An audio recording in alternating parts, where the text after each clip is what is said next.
In a high-stakes game of brinkmanship, President Trump has announced an indefinite extension of the ceasefire with Iran at the 11th hour.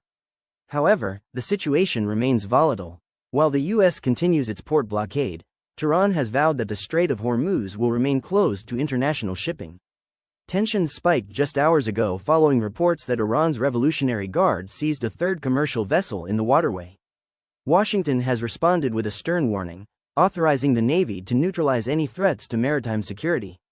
Pakistan and China continue to lead frantic diplomatic efforts to prevent a return to full-scale regional war.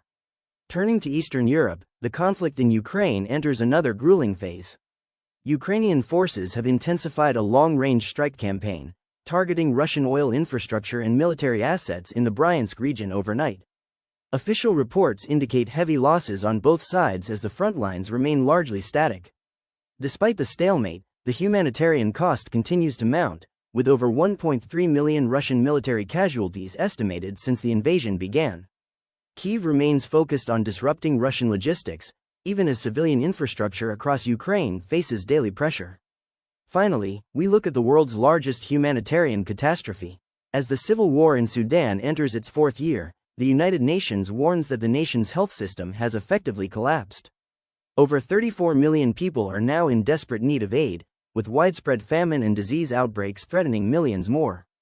Despite a recent international conference in Berlin, diplomatic progress remains stalled by competing regional interests.